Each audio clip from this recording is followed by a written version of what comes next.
As much as the Italian Grand Prix ended in an anticlimactic manner, we were all able to witness one of the greatest moments this season as we saw a reserve driver make the best of the sudden opportunity he was given.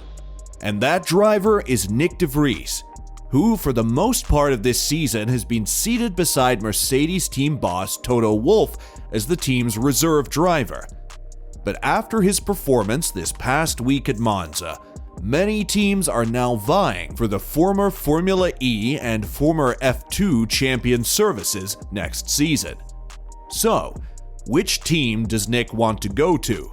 Is it a done deal that he'll be replacing the great Nicholas Latifi next season at Williams?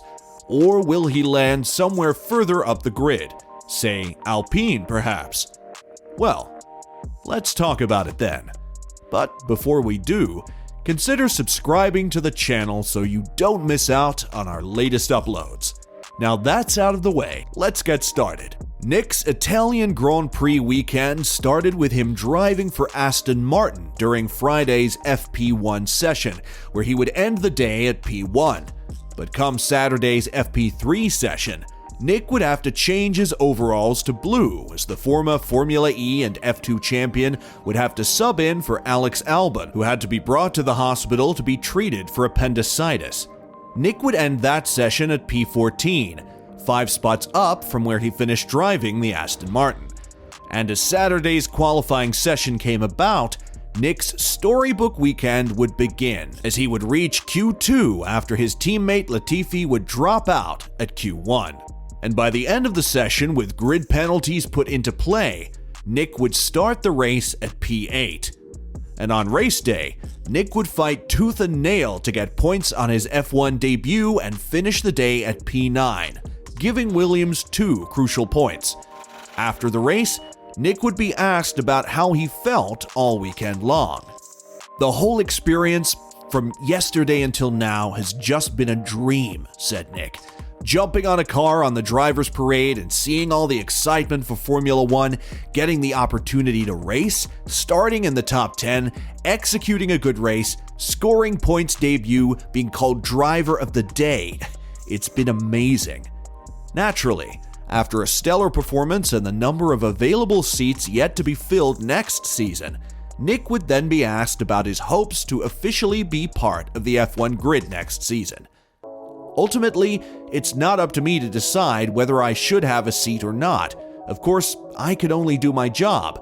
We live in a competitive industry, so you're as good as your last race, and you're always expected to perform. Luckily, I did that this weekend and I grabbed this opportunity with both hands." But even with a competitive grid, Nyck would sell himself by saying that talent-wise, he belongs in that F1. "I feel like I wouldn't miss stand on this grid. I think this weekend has been a good performance. But we're always expected to perform and do a good job. It's not up to me to decide any driver lineup. This world is very volatile, and it's not only merit that counts, so it's out of my control.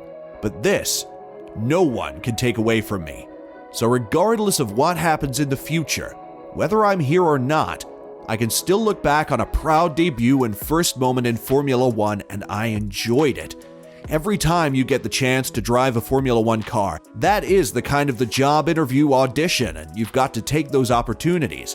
But you also have to use it sensibly, because there's always the trade-off between doing too much or too little." But an F1 weekend isn't without any controversy, as Nyck would be summoned by the stewards after the race for driving erratically. But despite it looking like a time penalty was certain, Nyck was only reprimanded and was allowed to keep his debut points. F1 journalist Chris Medland explained on Twitter what had happened. Interestingly, stewards note that the driver was a last-minute replacement for the usual team driver and had driven this car for the first time in FP3 at this event. Therefore, in mitigation, the stewards decide to impose the penalty of a reprimand instead of a higher penalty. But even so, Toto would still make a case for Nyck, saying that his performance opened a lot of doors for him, saying, "Nyck was an official Mercedes driver until we stopped Formula E a few weeks ago, and he won the championship for us, our first world championship. But we haven't got a management contract with him. We haven't got any influence on his career, nor are we taking any cut of his future earnings. Nyck deserves to have a place in F1. He has shown that because of the limited experience he had from driving around with the rake in FP1. Then he was thrown into the cold in FP3, not even at the beginning, but at the end. That is a line in the sand. It puts down a marker.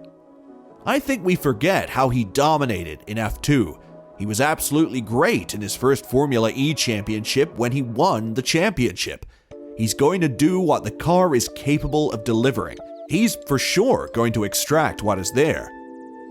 After the race, Williams CEO Jost Capito would not be secretive about the team's interest in Nyck, especially that Nicholas Latifi has an expiring contract with the team after this season. And considering that Latifi is the only driver on the grid that still has not yet scored a point all season, it would be foolish for the team not to consider having him replaced, especially when Nyck is right there for the taking. Anyways, Jost would say in his post-race interview, "I've known Nyck now for a while, and we're friends. Of course, he's always on the list, but he's got other commitments as well. It's very much up to him. He showed what he can do in Formula 1. He didn't surprise me. I had high expectations, very high, and he exceeded those. But he has to see what his future is, and we go on from there." But it seems as though Williams may have some competition for his signature, as there are speculations that Alpine is also interested in signing Nyck if their first option, Pierre Gasly, chooses to stay with AlphaTauri/Red Bull. Alpine CEO Laurent Rossi said last weekend that the team plans on involving track evaluations to see who should take Fernando Alonso's seat next season. Otmar is leading the process, seeing all of the drivers, discussing with them, assessing options, assessing them here, potentially assessing them in tests, said Rossi.